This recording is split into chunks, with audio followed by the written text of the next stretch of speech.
Audio Jungle.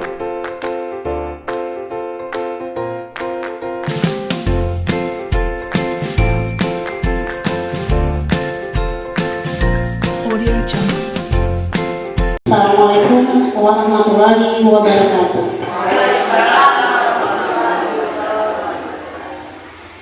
Alhamdulillah, puji dan syukur kehadiran Allah Subhanahu wa Ta'ala.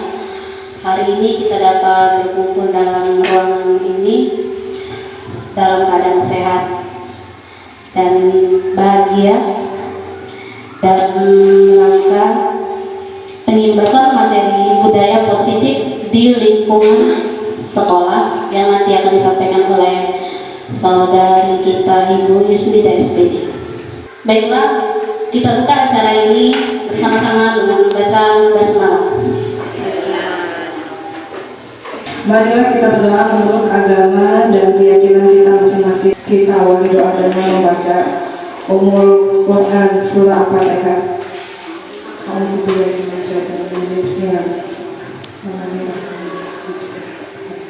Idina siratal mustaqim siratal ladzina an'amta 'alaihim ghairil maghdubi 'alaihim waladdallin.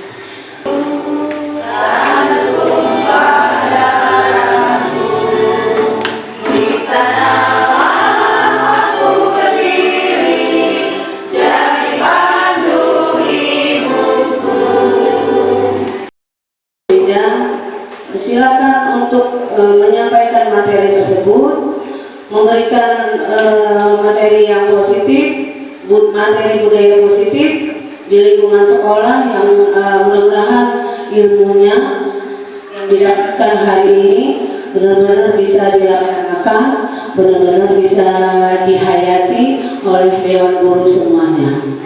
Tidak ada ilmu yang tidak bermanfaat. Saat kita diberikan kesempatan Allah Subhanahu wa Ta'ala untuk menimba ilmu sampai liang lahat. Tidak ada kalian tua ketika kita masih terbebani melaksanakan tugas kita sebagai aparatur sipil negara, maka kita tetap terus belajar dan belajar. Insya Allah ilmu yang kita dapatkan ketika kita sebar dengan murid kita akan bermanfaat dan kita akan mendapatkan pahala. Mungkin kelak di akhir hayat kita, di akhir dunia nanti telah ditutup, kita bertemu di akhirat, anak murid kita, salah satu anak murid kita yang akan menarik kita, membela kita kelak untuk bisa membawa kita masuk surga. Amin ya rabbal alamin. Untuk bisa berbagi ilmu dalam materi budaya positif di lingkungan sekolah kita ini. Saya tutup dan ucapan terima kasih kepada Ibu Yusnida yang telah menyampaikan ilmu kepada Dewan Guru di sekolah ini. Semoga bermanfaat untuk kita semua. Wabillahi taufiq wal hidayah. Wassalamualaikum warahmatullahi wabarakatuh. Bismillahirrahmanirrahim. Assalamualaikum warahmatullahi wabarakatuh. Tabipun. Alhamdulillahirabbil alamin wa bihi nasta'in ala umuri dunya wa din. Wassalatu wassalamu ala asrofil anbiya'i wal mursalin wa ala alihi wa sahbihi ajma'in. Puji syukur kehadiran Allah Subhanahu wa Ta'ala yang telah melimpahkan taufik dan hidayahnya kepada kita semua sehingga kita bisa berkumpul di ruangan kelas ini di SD kita yang tercinta dalam keadaan sehat walafiat. Salawat dan salam tak lupa pula kita sanjung agungkan kepada Nabi Muhammad SAW. Semoga kita semua mendapatkan syafaatnya di yaumil akhir nanti. Amin ya rabbal alamin. Bapak Ibu Dewan Guru yang saya hormati, pertama-tama saya ucapkan terima kasih yang besar-besarnya, terutama yang pertama kepada yang terhormat Ibu Kepala UPTD SD Negeri 4 Gapura, Ibu Zaneti SPD MPD, yang telah memberikan kesempatan kepada saya untuk dapat melakukan tugas saya dari program Guru Penggerak itu sebagai pembebasan modul 1.4 yaitu budaya positif. Yang kedua, saya ucapkan terima kasih juga kepada Bapak Ibu Dewan Guru yang berkenan hadir pada hari ini untuk mengikuti acara yang akan saya laksanakan pada pagi hari ini. Mohon izin Bapak Ibu, saya berdiri di sini bukan karena saya merasa sudah pintar. Mohon maaf sekali saya sebelumnya saya di sini bukan bermaksud menggurui Bapak Ibu semua. Terlebih lagi Bapak Ibu di sini sudah senior, sudah lebih lama mengajar dari saya. Jadi di sini saya hanya berbagi sesuatu yang menurut saya itu positif, dan ini juga merupakan tugas saya sebagai guru penggerak untuk berbagi sesuatu hal yang positif. Baik ya Bapak Ibu, mohon izin sekali lagi saya mulai budaya positif ya. Sebelum kita mulai, di sini ada komitmen belajar. Kita di sini kan sama-sama belajar ya Bapak Ibu. Jadi ada komitmennya dulu. Nah, yang pertama itu komitmennya saya minta untuk beberapa jam ke depan, tidak lama lah mungkin, fokuskan pikiran Anda kepada kegiatan yang akan kita lakukan ini. Mohon untuk tidak main handphone, mohon untuk sementara aktivitas lain dihentikan, tapi fokuskan pikiran pada materi yang akan disampaikan. Kemudian kalau ingin bertanya, mohon untuk menunjuk jari, jadi saya tahu Bapak Ibu ini menyampaikan sesuatu waktu dia ingin bertanya atau mengungkapkan pendapat. Kemudian saya mohon yang ketiga itu adalah menghormati orang yang sedang berbicara. Misalnya ada yang rekan kita yang lain sedang menyampaikan masukannya atau menyampaikan idenya, mohon yang lain untuk mendengarkan dengan baik. Kemudian yang keempat, semoga kita semua bisa memanfaatkan waktu agar kegiatan ini bermanfaat untuk kita semua. Ice breaking dulu terlebih dahulu ya Bapak Ibu, supaya tidak tegang, sepertinya tegang gitu. Saya siap-siap, saya bisa. Tangan ke atas, menggapai bintang. Tangan ke samping, burung yang terbang. Tangan ke depan, ikan berenang. Duduk yang rapi, siap berdoa. Putar-putar, tangan diputar. Gulung-gulung, tangan digulung. Ulang. Putar-putar. Oke, kanan, kiri, atas, bawah, siap berdoa. Tepuk tangan. 1, 2, semua. Empuk jari 1, empuk jari 2, empuk jari 3, empuk jari 4, empuk jari 5. Bunyi semua. 1, 2, 3, siap berdoa. Satu jari kanan, satu jari kiri, gabung menjadi dua. Dua jembatan panjang, dua jari kanan, dua jari kiri, gabung menjadi empat. Dua kamera cekek, tiga jari kanan, tiga jari kiri, gabung menjadi enam. Dua menara tinggi, empat jari kanan, empat jari kiri, gabung menjadi delapan.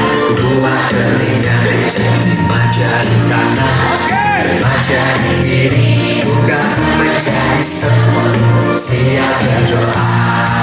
Tepuk tangan semuanya. Bisa kita gunakan khususnya anak kelas rendah biasanya mau mulai berdoa ya, bisa digunakan. Ya.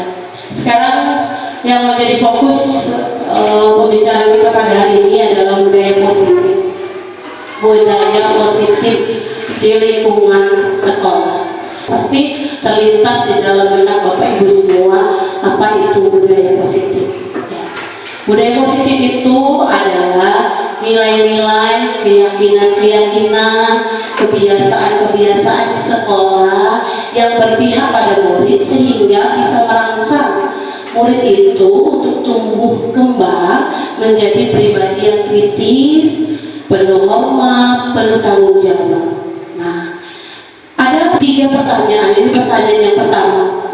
Kira-kira menurut Bapak Ibu sudah lama bekerja di UPTD SD Tanjapura. Nah, kalau kita bekerja di suatu lingkungan, pasti kita menginginkan sesuatu suasana yang positif. di lingkungan, baik dari guru, baik dari rekan kerja, baik dari kepala sekolah, baik dari anak murid. Kita menginginkan sesuatu yang berbau positif, ya Bapak Ibu.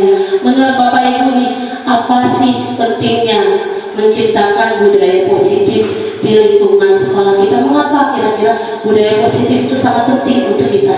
Ada yang bisa menjawab, Bapak Ibu? Ya, Bu Maria, silakan Bu Maria.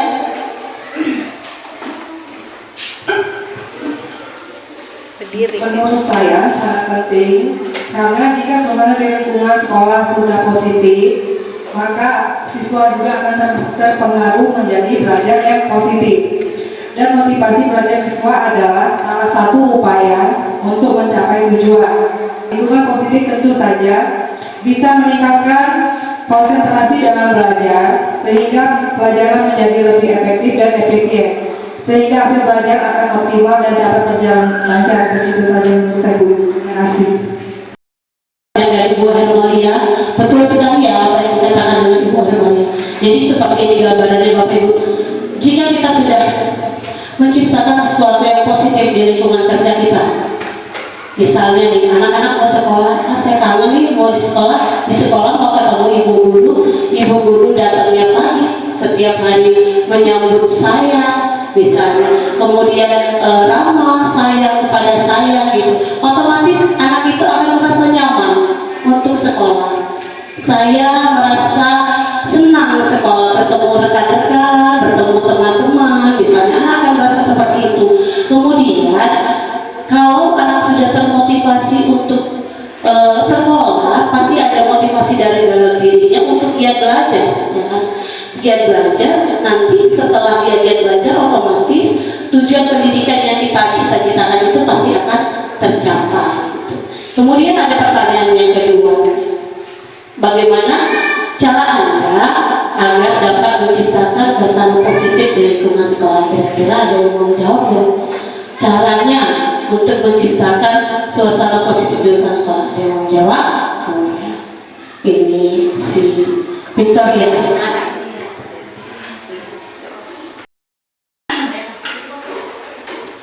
Menurut saya cara menciptakan suasana positif di lingkungan sekolah dapat dimulai dari dalam diri saya sendiri. Misalnya dengan contoh datang tepat waktu, bertegur sapa, mengucapkan salam bertegur sapa dengan warga sekolah, tidak lupa dengan tersenyum. Kemudian menciptakan suasana kelas yang menyenangkan dengan menggunakan model dan metode pembelajaran yang kreatif, inovatif. Sehingga menurut saya sih dengan hal-hal yang saya sebutkan tadi, anak-anak bisa mencontoh kelakuan atau tingkah laku yang diberikan gurunya, sehingga bisa menerapkannya di lingkungan sekolah. Itu menurut saya. Ya, betul yang dikatakan Ibu Victoria, Miss Victoria itu, bahwa bagaimana secara kita supaya kita bisa menciptakan budaya positif di lingkungan sekolah. Yang pertama pasti mulai dari diri sendiri, ya. Bagaimana orang lain akan melakukannya jika kita sendiri tidak melakukannya. Karena anak-anak kita mengajar di SD, anak SD itu adalah peniru yang paling jago, niru gaya gurunya, ya. Kalau gurunya aja misalnya, nah kalau makan sambil duduk, iya Bu, tapi lihat ibu gurunya makan sambil berdiri, ya. Itu jadi berubah dari diri sendiri dulu. Bagaimana saya akan bersikap?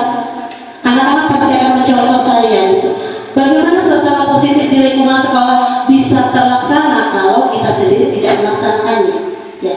Jadi itu jawaban yang bagus dari Ibu Victoria. Pertanyaan yang ketiga, apa hubungan antara menciptakan suasana positif dengan proses pembelajaran? Bu Elma, silakan.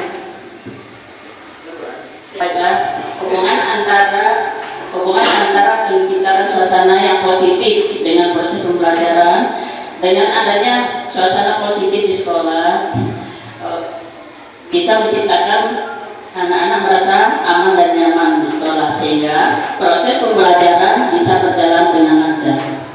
Demikian. Ya, terima kasih Bu Elma. Betul ya yang dikatakan Bu Elma, bahwa kalau lingkungan kita sudah positif, pasti anak-anak kita akan merasa aman, nyaman, semangat sekolah gitu. Ki Hajar Dewantara itu menyampaikan suatu filosofinya bahwa kita sebagai pendidik itu adalah ibaratnya seorang petani yang menanam tanaman.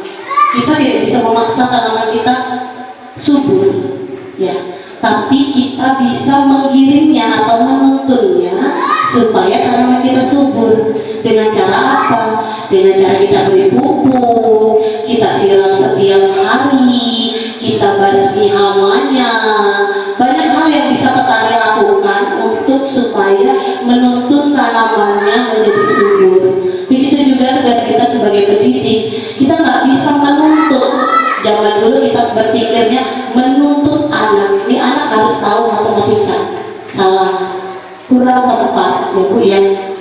Jadi menuntut itu tidak boleh karena anak itu memiliki kodrat alam dan kodrat zaman. Kodrat alam itu yang bawaan dari dalam dirinya, misalnya seperti IQ-nya, kemampuan untuk berpikirnya, itu kodrat alam, kodrat bawaannya. Kodrat zaman mungkin cara mengajar kita masih monoton, sedangkan anak sekarang itu zamannya teknologi. Anak tidak lepas dari gadget, handphone, ya Bu ya. Jadi tugas kita itu menuntut. Mungkin anak tidak bisa di pelajaran matematika, tapi dia menguasai bidang yang lain, olahraga, seni. Jadi kita hanya bisa menuntut anak agar dapat mengembangkan kemampuannya secara maksimal. Begitu kira-kira ya Ibu ya. Kemudian kita lanjutkan. Nah, ini yang mau kita pelajari positif dan nilai-nilai kebajikan. Yang kedua adalah teori motivasi, hukuman, dan penghargaan serta restitusi. Yang ketiga keyakinan kelas. Yang keempat kebutuhan dasar manusia dan dunia berkualitas. Yang kelima 5 posisi kontrol guru, dan yang keenam adalah segitiga restitusi. Kita mulai yang pertama, Bapak Ibu ya. Disiplin positif. Disiplin. Kalau sudah dengar kata-kata disiplin, ya, pasti yang ada di benak kita itu apa Bu? Kira-kira? Ya, tertib, betul. Tertib, menaati peraturan, ya. Nah, itu yang dimaksud dengan disiplin. Itu adalah sesuatu bentuk belajar untuk mematuhi atau melakukan sesuatu sesuai dengan aturan-aturan dan nilai-nilai yang berlaku dengan penuh tanggung jawabnya. Jadi ketika kita sudah dengar yang namanya disiplin, pasti terlintas di dalam pikiran kita itu adalah tata tertib sekolah, kemudian peraturan sekolah. Mungkin kalau kita di lingkungan sekolah ya, terus itu berarti anak-anak itu harus menjalankan peraturan sekolah, mematuhi peraturan sekolah, itu misalnya ya. Ada beberapa hal yang mempengaruhi supaya anak itu bisa berlaku disiplin. Yang pertama itu adalah ada faktor dari internalnya dan ada faktor dari eksternalnya. Yang dari internalnya itu adalah kesadaran dalam dirinya sendiri. Walaupun kita berusaha memaksa anak mematuhi peraturan, tapi kalau dalam hatinya dia tidak mau melakukan, paling dia tambah aja sebentar, besok diulang lagi. Sama seperti misalnya saya memegang berlian emas lah ya, emas di tangan saya.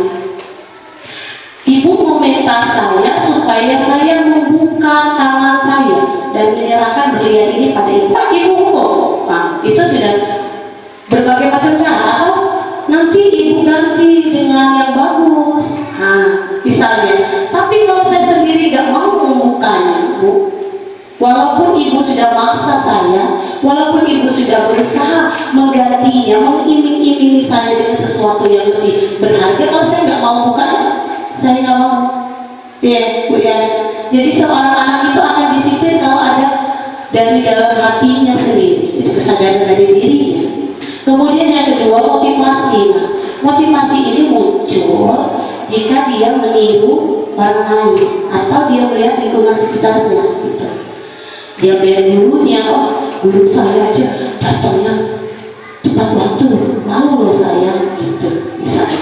Jadi timbul motivasi dari dalam dirinya, walaupun kita tidak memarahinya, lama-lama dia malu sendiri dan timbul motivasi untuk melakukan seperti itu. Misalnya pada saat upacara bendera, kawan-kawan pada pakai topi dasi, saya enggak, malu gitu. Dan dalam hatinya timbul untuk berbuat disiplin. Kemudian yang ketiga adalah pola pikirnya.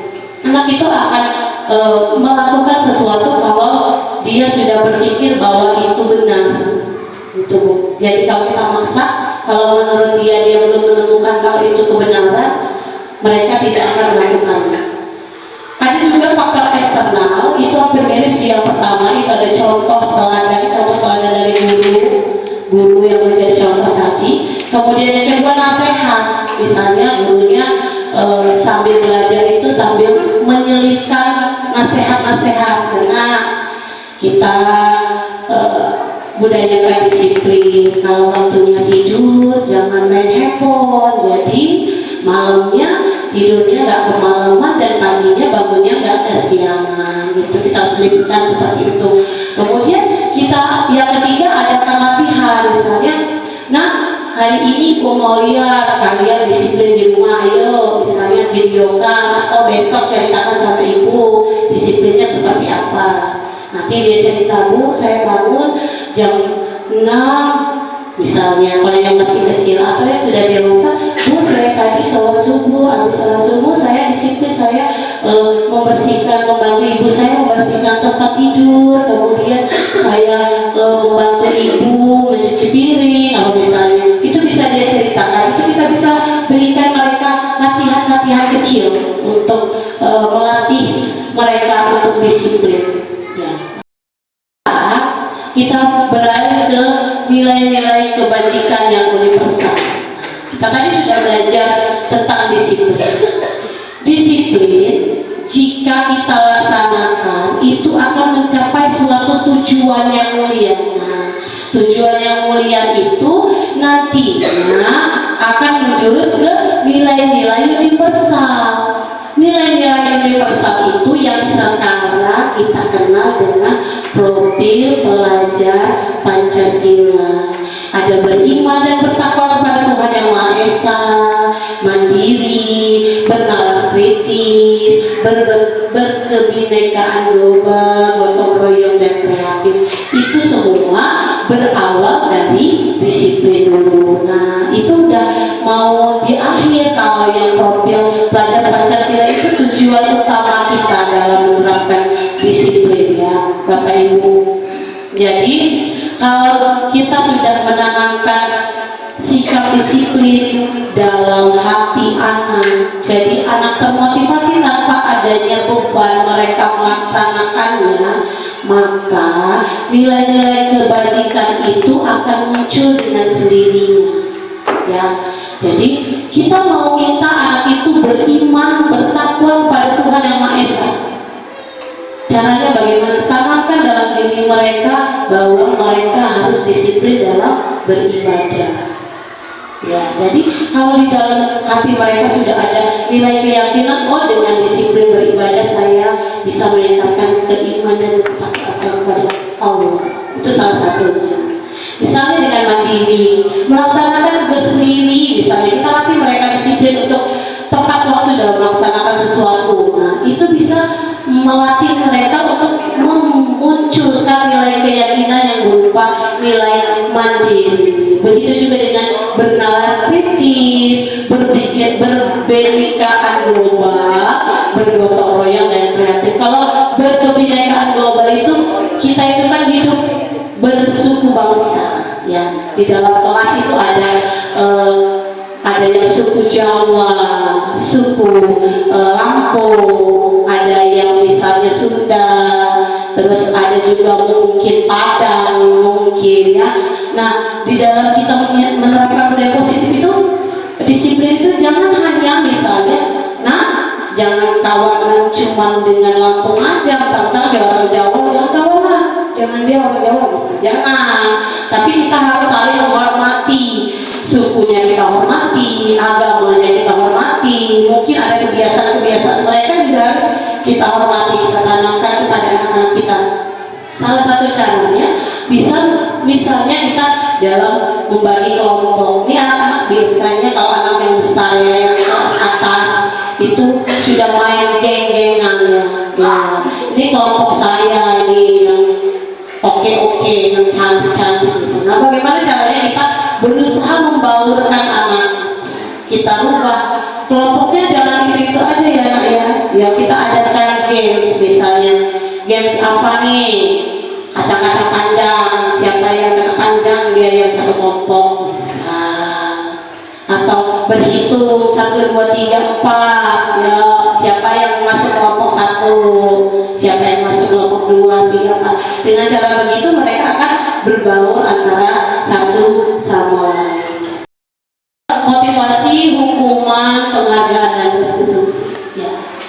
Ini adanya 3 motivasi manusia untuk melakukan sesuatu. Jadi gini, Bapak Ibu, kita ini pada dasarnya kalau mau melakukan sesuatu itu menurut Diane Goshen itu ada 3 hal yang mempengaruhi kita. Yang pertama, kita menghindari hukuman. Ya, misal anak murid nih, aduh saya harus ngerjain PR, nanti dihukum Bu Guru ya. Atau aduh saya nggak boleh terlambat datang ke sekolah, nanti dihukum Bu Guru gitu. Dia menghindari hukuman. Itu bukan faktor dari dalam, tapi faktor dari luar, eksternal. Kemudian yang kedua, misalnya saya mau ngerjain PR, nanti kata Bu Guru kalau sudah ngerjain PR dapat nilai 100 ya. Itu namanya mengharapkan imbalan ya, atau penghargaan dari orang lain. Kemudian yang ketiga, ada motivasi disiplin dari dalam hati sendiri. Oh, saya harus melakukannya karena itu memang kewajiban saya misalnya ya. Jadi ada 3 motivasi yang mendasari anak-anak itu untuk melakukan disiplin. Ada menghindari hukuman, kemudian mendapatkan imbalan, dan dari dalam dirinya itu adalah menghargai dirinya sendiri. Nah, sekarang ada 3 cara tadi ya kita mendisiplinkan anak: hukuman, konsekuensi, dan restitusi. Restitusi. Hukuman adalah bentuk prosedur atau tindakan yang dilakukan kepada individu atau kelompok atas kesalahannya atau pelanggarannya terhadap suatu tata tertib. Jadi misalnya anak terlambat datang ke sekolah, dihukum keliling lapangan 10 kali misal. Itu sebetulnya tidak dianjurkan. Itu nantinya, makanya tidak dianjurkan Bapak Ibu, nantinya hukuman itu akan berakibat panjang pada psikologis anak ya. Anak itu bisa dia datang terlambat di kelas 2 misalnya, Yuni datang terlambat, sudah datang terlambat, terus nanti kata gurunya, Yuni datang telat ya Bu, di depan berdiri sambil pegang telinga bisa. Anak itu yang pertama pasti akan merasa malu ya dengan kawan-kawannya. Dia akan menyalahkan dirinya sendiri. Jadi dia akan timbul dalam hatinya nantinya membekas perlakuan kita itu pada anak. Makanya itu tidak dianjurkan. Nah, kemudian yang kedua, hukuman itu misalnya hukuman kekerasan fisik. Bisa dulu mungkin saya sebelum belajar ini, jadi pas saya belajar modul ini saya jadi bagaimana ya Bu ya, saya jadi dalam hati ya ampun banyak ya dosa saya. Bu, kalau mau cerita, dulu saya itu waktu masih di BD 1 itu, kalau masuk, kalau sekarang juga masih ada kelas 6 dulu ya. Kalau anak nggak bisa hafal kalian itu kita hukum, pantatnya saya pukul, ya, pukul, kadang-kadang ada sampai pukul, gitu kan. Nah itu yang saya lakukan pada saat saya mempelajarinya ini, ternyata yang saya lakukan selama ini itu salah, tidak tepat, memberikan hukuman pada anak itu tidak tepat, gitu. Karena apa? Nantinya anak akan, kalau terus-terusan dilanjutkan seperti itu, dia akan berpendapat bahwa sesuatu akan dilakukan dengan kekerasan. Iya. Kekerasan dilakukan, tidak akan disiplin kalau nggak keras. Nanti akan takutnya akan terbawa sampai anak itu dewasa dan diterapkannya ke anak dia nanti. Dia nggak, anaknya nggak mau ini dipukul atau dihukum masuk kamar mandi gitu. Dan akan berlanjut juga sama anaknya nanti gitu. Takutnya berkepanjangannya seperti itu gitu. Kalau konsekuensi ini tidak seberat hukuman. Nah, kalau hukuman tadi itu sifatnya satu arah, itu murni dari guru langsung menjudge anak itu tanpa adanya kesepakatan. Kalau konsekuensi ada kesepakatan dulu. Jadi gini bedanya. Kalau hukuman, toto dia datang terlambat, kamu lari keliling lapangan 10 kali, itu hukuman. Tapi kalau konsekuensi dari awal kita sudah bicara, anak-anak, ibu punya kesepakatan nih dengan kalian. Ayo, batas masuk kita jam berapa? Jam 7 Bu, ya. Ibu kasih kelonggaran waktu sampai 10 menit bisa. Jika kalian tetap melanggar masuk kelas lebih dari 10 menit, apa kira-kira konsekuensinya? Gitu. Dia sudah ada kesepakatan dulu antara guru dan anak. Jadi anak pada saat dia tahu dia melanggar peraturan, dia sudah, aduh iya, memang ini konsekuensi yang harus saya terima. Gitu. Memang ini yang apa namanya?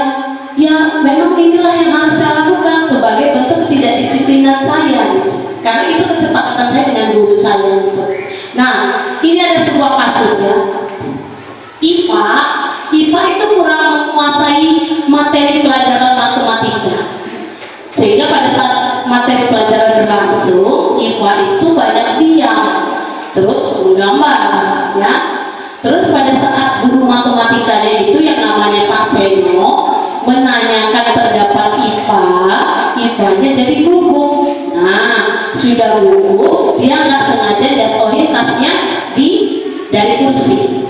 Terus anak-anak ketawa, lihat yang gugup, biasa lah anaknya kelas 1 pasti ketawa, anak-anak SD pasti ketawa kan, gitu, IPA, gitu misalnya. Terus itu IPA langsung sudah dia tahu dia berbuat salah, dia gugup, dia ditertawakan, langsung nampak malu kan, langsung gagap, terkejut, dia langsung malu. Lalu Pak Seno itu membiarkan teman-teman IPA mentertawakan IPA. Nah, bahkan meminta IPA untuk maju ke depan dan berdiri di depan kelas sambil menunjuk hidungnya karena tidak bisa menjawab. Nah, menurut Bapak Ibu sekalian, ini termasuk hukuman atau konsekuensi? Terima kasih kesempatan yang Ibu Ismi dari SPD. Menurut saya kasus ini sering terjadi di kelas. Ini hukuman menurut saya karena dia satu arah dan dia kesalahan anak itu terjadi secara spontan. Kalau konsekuensi itu kan dari awal pembelajaran sudah kita sepakati. Tapi karena ini kesalahan itu di luar kesepakatan yang ada, jadi ini bisa dikatakan hukuman. Itu saja, terima kasih. Ya baik, terima kasih Mbak Eka ini. Betul ya, kalau kita ini adalah hukuman karena sifatnya satu arah gitu. Anak itu tidak ada kesepakatan di awal dan hukuman ini berdampak pada diri anaknya tadi menjadi malu, ya itu hukuman.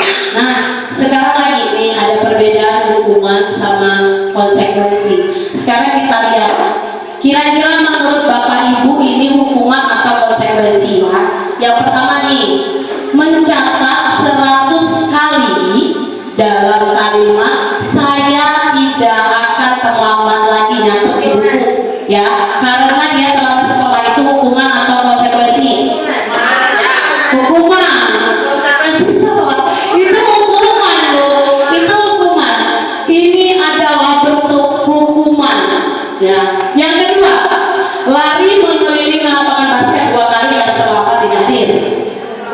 Iya, jelas. Hukuman. Setuju, Bu? Sepakat. Yang ketiga, jelas ini sudah 2 kali keliling lapangan basket. Ya, yang ketiga, murid diminta untuk push up 15 kali karena tidak menggunakan masker ke sekolah. Ayo. Hukuman apa itu kasih Bapak Ibu? Hukuman. Ya. Karena konsekuensi itu kan kata tadi ada kesepakatan dan harus berhubungan. Kalau ini hanya tidak menggunakan masker, kenapa hukumannya push up? Ya, gitu sambungannya. Ya, lagi yang keempat nih, mengganti kertas tugas teman yang sudah dicat-cat ya, anak-anak udah nyoret nih, terus itu dia ganti. Ayo. Konsekuensi betul, karena dia sudah mau berbuat salah dengan anak-anak temennya berbuat coret-coret, jadi konsekuensinya dia harus ganti. Ya, betul. Yang selanjutnya, membersihkan tumpahan air di meja karena tersenggol. Iya, konsekuensi betul, karena konsekuensinya dia harus membersihkan apa yang sudah dia lakukan. Kemudian yang selanjutnya, murid disuruh untuk tidak mengenakan sepatu seharian di sekolah karena dia nggak pakai sepatu hitam. Hukuman atau konsekuensi? Ayo Bapak Ibu, hukuman atau konsekuensi? Hukuman loh, karena ini bisa mengakibatkan anak itu menjadi pasti kalau sudah lepas sepatu pasti anak-anak yang lain kan ini gitu ya, posisi ngehina gitu ya. Nah kalau yang terakhir, lari mengelilingi lapangan basket 2 kali karena terlambat 10 menit ke pelajaran PCO. Konsekuensi, karena dia berhubungan Bu, di sini kan keliling lapangan basket dengan pelajaran PCO kan. Iya. Ya apa-apa Bu. Ya, itu ya tadi ya. Ini jawabannya nih ya. Konsekuensinya yang 3. Ya, sama konsekuensi tadi. Kalau hukuman itu sesuatu yang menyakitkan itu harus terjadi. Jadi anak itu harus merasakan sesuatu yang menyakitkan. Kalau konsekuensi memang itu konsekuensinya jadi harus terjadi. Sudah ada kesepakatan tadi. Kemudian membuat anak merasa sakit baik dari fisik maupun dari hati dalam jangka waktu yang cukup lama. Nah, kalau yang konsekuensi, anak itu memang merasa sakit hati juga, tidak nyaman. Anak itu juga merasa tidak nyaman, tetapi dalam jangka waktu yang tidak berkepanjangan hanya sebentar, karena dia sudah menyadari kalau itu memang konsekuensi. Nah, yang selanjutnya, anak itu jadi membenci kedisiplinan. Ibu ini gara-gara saya pakai sepatu hitam, jadi saya dibuat seharian pakai sepatu saya diketawain. Nah, jadi dalam hatinya ada timbul justru malah benci. Anak akan membenci kedisiplinan. Kalau yang tadi, anak itu akan menghargai disiplin. Kemudian kalau hukuman itu sifatnya paksaan, tapi kalau konsekuensi sifatnya itu adalah rangsangan, stimulus respon. Yes. Selanjutnya, mendorong anak untuk menyakiti dirinya sendiri. Nah, kalau kita menghukum anak, apalagi dengan kekerasan, itu akan mendorong anak untuk menyakiti dirinya sendiri. Nah, kalau yang konsekuensi, mendorong anak agar lebih mudah menyesuaikan diri. Selanjutnya, konsep diri yang buruk. Nah, dia akan merasa diri dia ini buruk karena dihukum terus sama ibu guru. Ya, ini tidak bisa apa-apa loh gitu. Dalam hatinya akan menjudge, akan mengatakan bahwa diri saya buruk gitu. Nah, kalau konsekuensi itu akan berusaha memperbaiki diri. Nah, kalau selanjutnya anak belajar untuk menyembunyikan kesalahan. Aduh, saya takut dihukum. Aduh, saya nggak kerja PR. Aduh, saya nggak pakai sepatu. Aduh, gimana ya supaya ibu guru nggak tahu. Nah, dia akan berusaha dengan berbagai macam konsekuensi, anak itu akan mulai belajar mematuhi apa yang sudah mematuhi peraturan, jadi tidak melanggar lagi apa yang sudah disepakati bersama. Jadi anak itu akan belajar untuk mematuhi peraturan. Kemudian selanjutnya adanya rasa marah, adanya rasa bersalah, adanya rasa malu karena dipermalukan, adanya merasa tidak dihargai, itu kalau hukuman. Sedangkan kalau konsekuensi, anak itu memang kehilangan hak memang, kemudian dibuat tidak nyaman, terus itu dia merasa diasingkan untuk sementara, tapi jangka waktunya tidak selama dengan hukuman. Ada lagi yang lebih baik kita laksanakan. Kalau tadi kan saya gambarkan di awal itu merah, kuning, dan hijau. Nah, jadi ini merah, kuning, dan hijau. Kenapa saya pilih hukuman itu berwarna merah? Karena mulai sekarang dalam diri saya berusaha untuk menghindari hukuman. Kemudian warning kalau konsekuensi jangan terlalu sering digunakan. Ya, boleh, tapi masih boleh karena untuk mendisiplinkan anak dalam sesuatu hal. Kalau yang paling bagus itu adalah restitusi sebetulnya ya. Restitusi itu adalah suatu kondisi atau proses supaya anak itu memperbaiki kesalahan mereka sendiri dan bisa kembali dengan karakter yang kuat. Jadi restitusi ini gini Bu, kita kalau restitusi itu minta anak itu menyadari apa yang dia buat itu salah benar. Ya, misal anak itu datang terlambat kayak kemarin, anak itu datang terlambat. Kita minta anak itu apa yang salah. Apakah kamu sudah melakukan kesalahan hari ini nak? Jadi dia berpikir, iya Bu, saya salah. Salahnya apa? Salahnya saya datang terlambat Bu. Kita minta anak itu menyadari sendiri bahwa dia sudah berbuat salah. Ya, jadi anak itu akan memperbaiki dirinya sendiri dengan kesadarannya sendiri tanpa adanya hukuman tadi, takut dihukum sama misalnya penghargaan. Kalau zaman dulu ya, saya dengar juga dari misalnya di sekolah lain ya, kalau misalnya datang sebelum pukul 7 nanti ibu kasih bintang 1 ya. Kalau dapat paling banyak bintang nanti bisa nambah nilai. Anak berlomba-lomba. Itu sebetulnya juga kurang tepat digunakan. Ya, karena memang betul anak itu akan disiplin, tapi disiplinnya karena ada maunya, tidak dari dalam hatinya.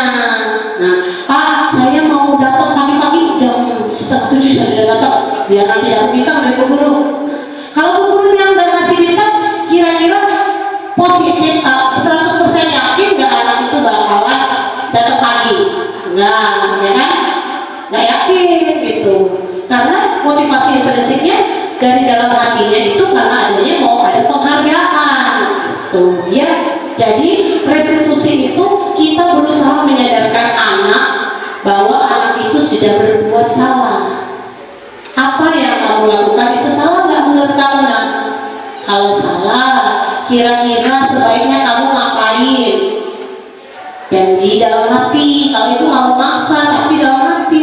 Kalau misalnya kamu berbuat seperti itu terus, kira-kira nantinya kamu akan gimana? Gitu. Bagus nggak untuk kamu? Baik nggak untuk kamu? Begitu ya. Nah, ciri-ciri restitusi itu yang pertama, bukan untuk menebus kesalahan. Kalau konsekuensi tadi kan, kalau untuk menebus kesalahan kamu harus begini ya.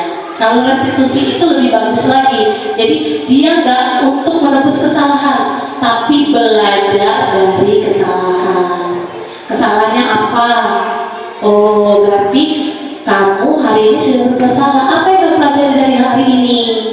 Saya harusnya nggak kayak gini Bu. Nah, dia belajar sendiri. Kemudian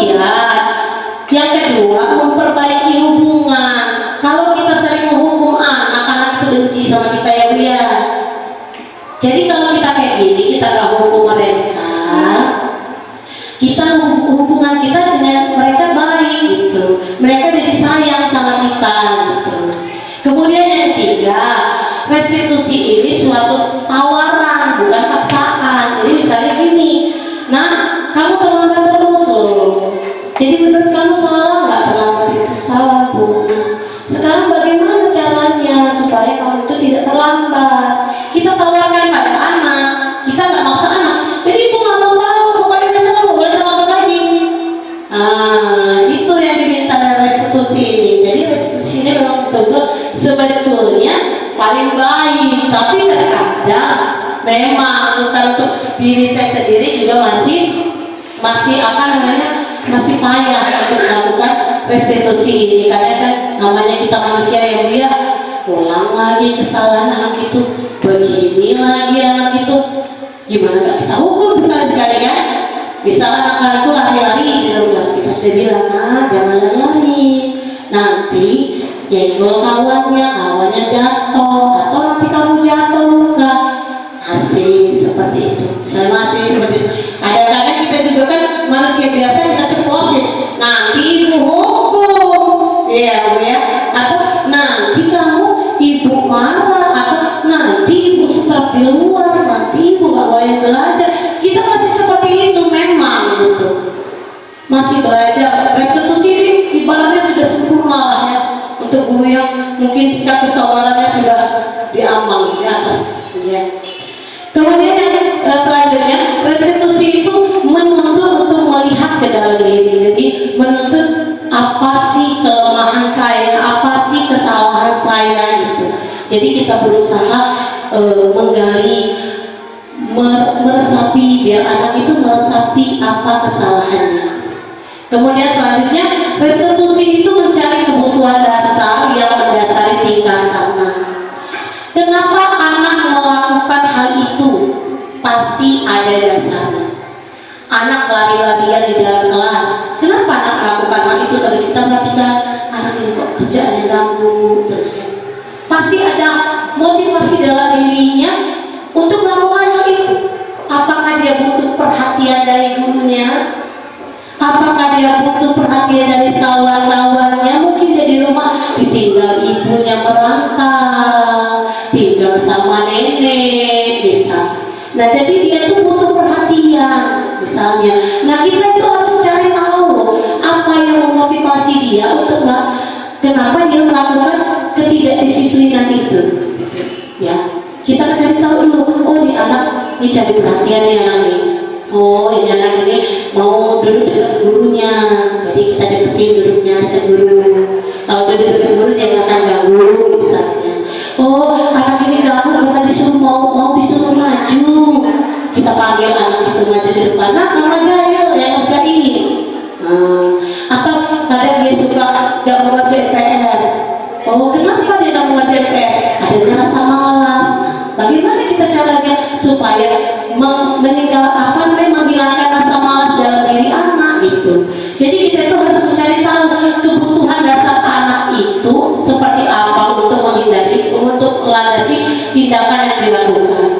Kemudian selanjutnya, restitusi adalah cara yang paling baik. Ya, seperti yang saya katakan tadi, bahwa restitusi ini sudah paling sempurna lah dilakukan. Kalau seperti ini kita konsekuensi, banyak kan kita konsekuensi dan hukuman gitu ya. Kemudian selanjutnya itu restitusi itu fokus pada karakter anak, bukan pada tindakan anak. Jadi fokusnya ke karakter. Kita harus mengubah karakter anak ini yang tadinya karakternya seperti ini, kita ubah menjadi karakter yang lebih baik. Itu ya Bu ya. Kemudian restitusi itu fokusnya pada solusi, bukan pada apa namanya tindakan konsekuensi. Kalau yang tadi itu konsekuensi itu hukuman. Kalau ini fokusnya pada solusi. Ini anak kelakuannya seperti ini, kerjaannya mengganggu misalnya. Kira-kira kita ini harus cari solusi yang terbaik supaya anak itu tidak seperti itu lagi gitu. Nah, yang terakhir, restitusi itu mengembalikan murid yang berbuat salah pada kelompoknya. Jadi kalau tidak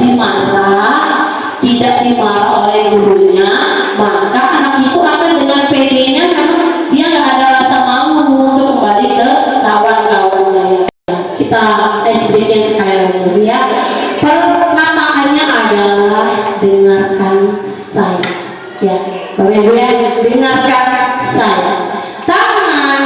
tangan. Ke depan, ke depan, ke depan. Ibu, saya minta tangan ke depan, bukan ke atas. saya konsentrasi, Bu. Saya bilang ikuti kata saya, bukan gerakan saya. Ya, ke depan ya. Oke, lagi ya. Tangan ke atas, oke. Dua-dua, Bu. Terputar, putar, terputar, putar. Tangan diputar, diputar, putar. Tangan berhenti, berhenti, berhenti. Tangan berhenti. Jadi masih putar ya. Lagi ya. Tangan diputar, diputar, putar.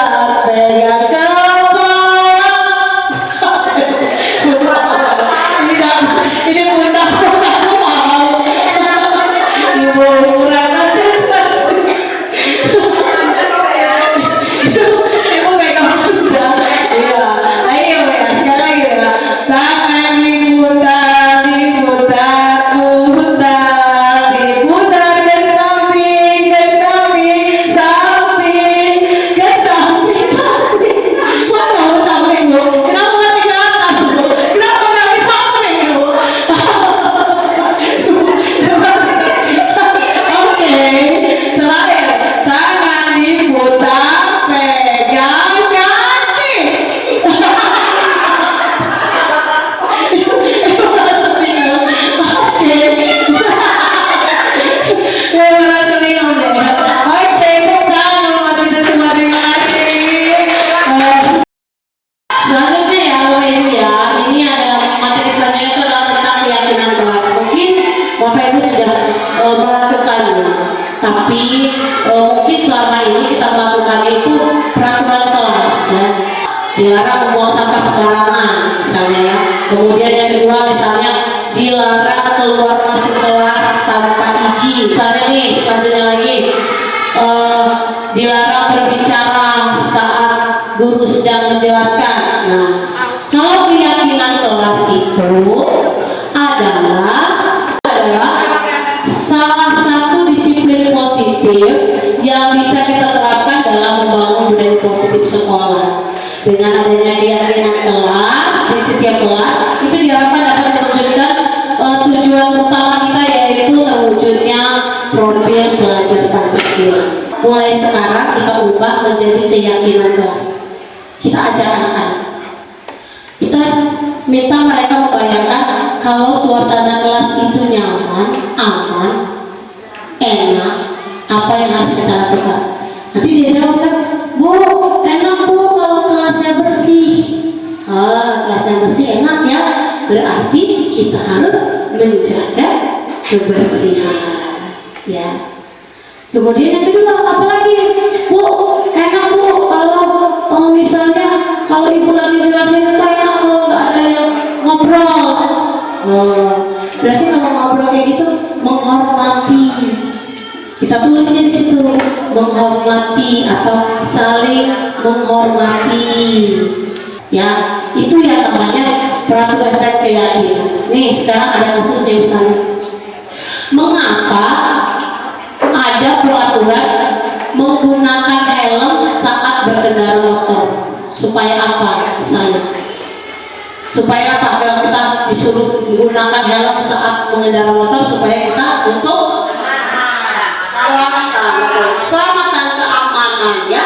Nah, kemudian yang kedua, kenapa kita harus mencuci tangan dan memakai masker? Keselamatan juga, iya, keselamatan juga.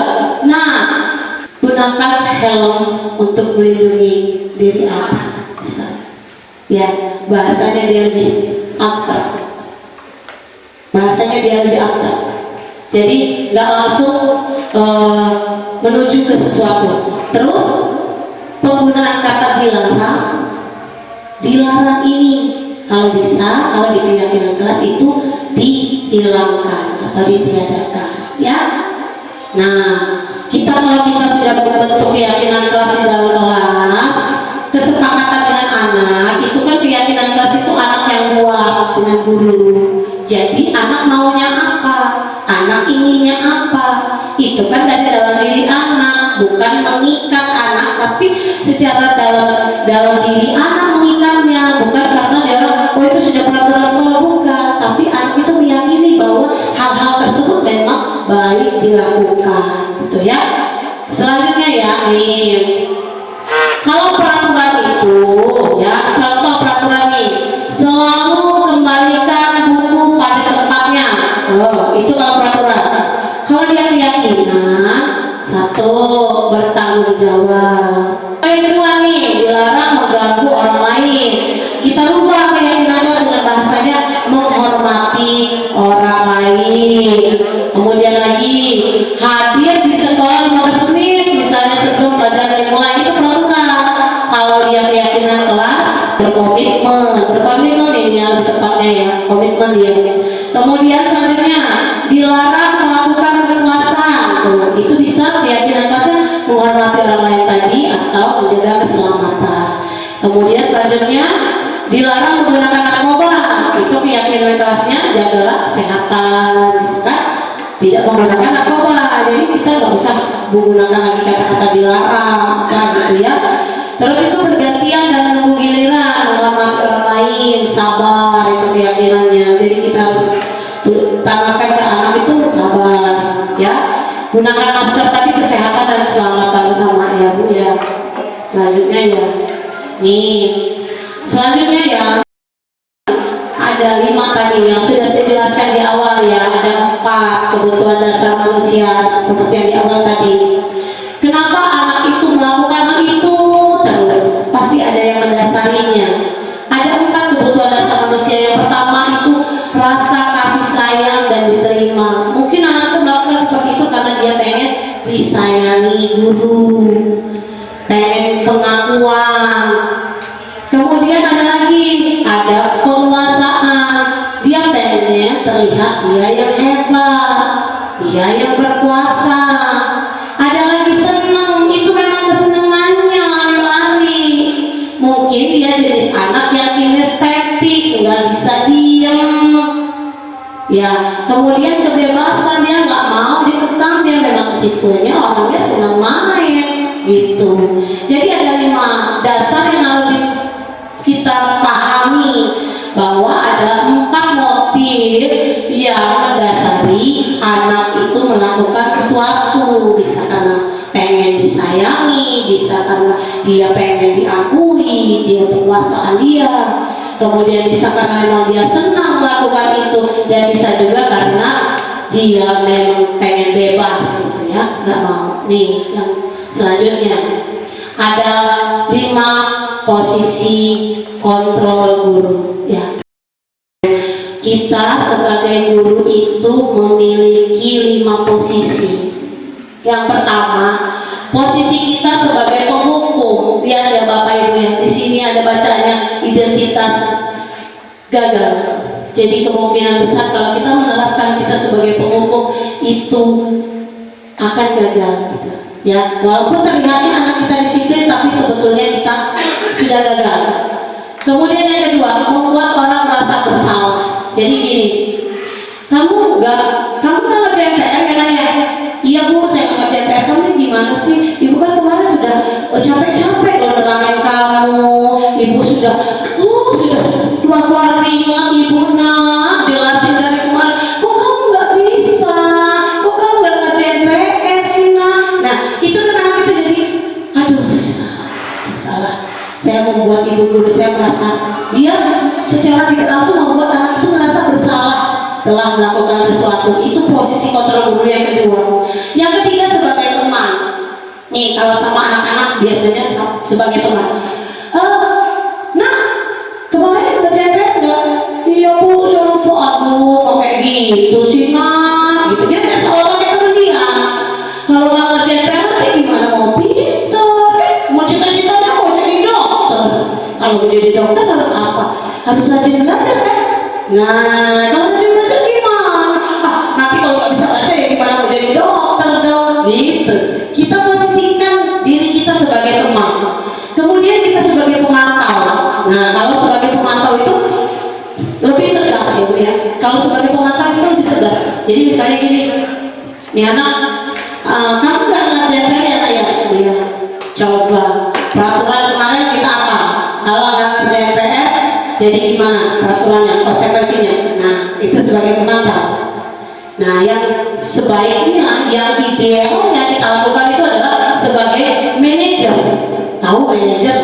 Kalau manajer itu mengatur ya, mengatur, terus itu tidak memaksa sih sebenarnya, tapi hanya menuntut tadi, menuntut untuk menuju ke arah yang baik, memberi penguatan kepada anak, penguatan pribadinya, kemudian dia nanyanya jadi beda gitu.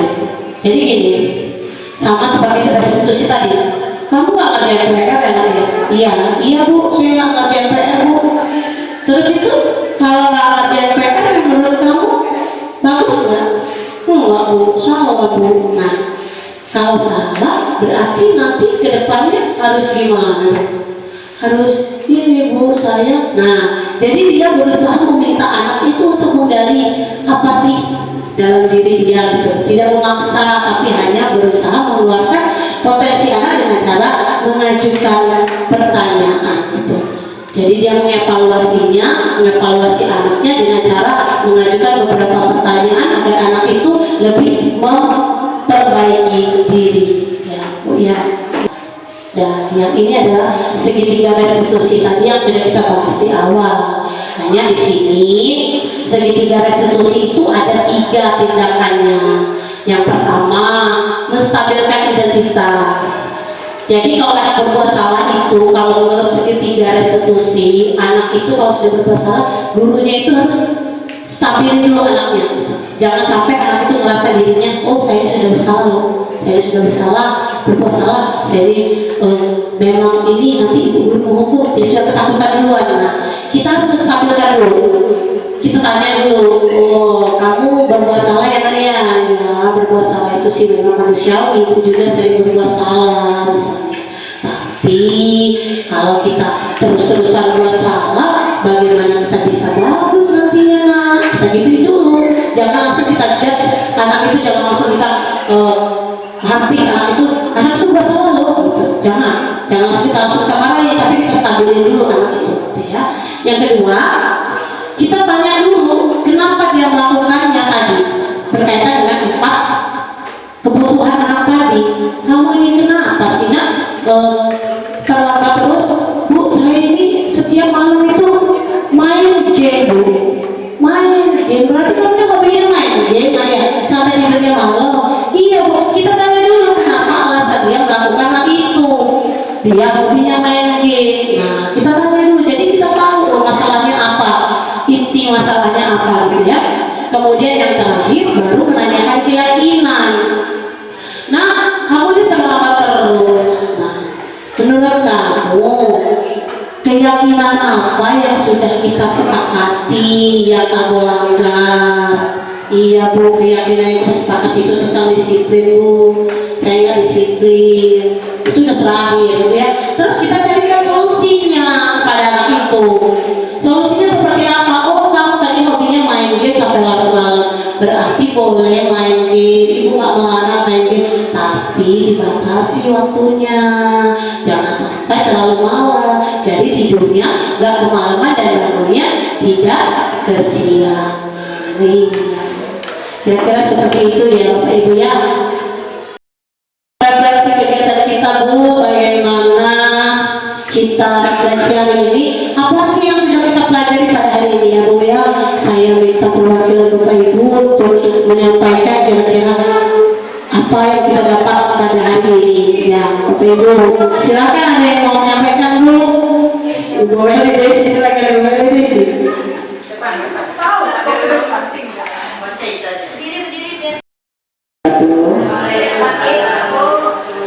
Jadi yang kita dapat hari ini khususnya bagi saya pelajaran materi budaya positif di lingkungan sekolah, yaitu budaya positif itu adalah nilai-nilai keyakinan dan kebiasaan di sekolah yang berpihak pada murid sehingga bisa berkembang menjadi pribadi yang kritis, penuh hormat dan tanggung jawab. Itu yang pertama. Dan yang kedua, saya belajar tentang hukuman, konsekuensi, dan restitusi bahwa dalam mendisiplinkan anak kita sebaiknya memakai restitusi, bukan hukuman atau konsekuensi. Dan yang ketiga, keyakinan kelas, bahwa keyakinan kelas yang dibuat bersama-sama siswa dapat menjadi motivasi intrinsik dalam membangun budaya positif di kelas. Dan yang terakhir adalah 5 posisi kontrol guru, yaitu sebagai penghukum yang pertama, yang kedua sebagai pembuat rasa bersalah, yang ketiga sebagai teman, yang keempat sebagai pemantau, dan yang terakhir sebagai manajer. Saya kira itu saja bisa saya simpulkan apa materi yang sudah bisa kita pelajari pada hari ini. Terima kasih. Assalamualaikum warahmatullahi wabarakatuh. Waalaikumsalam warahmatullahi wabarakatuh. Luar biasa, itu bukan kepada Ibu Desi yang sudah merefleksikan kegiatan kita pada hari ini. Terima kasih.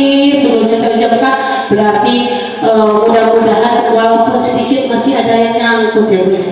Apa yang disampaikan ya nyangkut, alhamdulillah masih ada. Semoga apa yang kita pelajari pada hari ini bisa bermanfaat untuk kita nanti dalam memperbaiki cara pembelajaran kita, cara tingkah laku kita selama ini di sekolah. Saya juga termasuk diri saya juga masih perlu sangat banyak belajar lagi, terutama untuk tidak menjadi penghukum gitu ya Bu ya. Saya menyadari hal itu sekali ya. Mohon maaf atas segala kekurangan dan kehilangan saya. Terima kasih atas segala perhatian. Wassalamualaikum warahmatullahi wabarakatuh.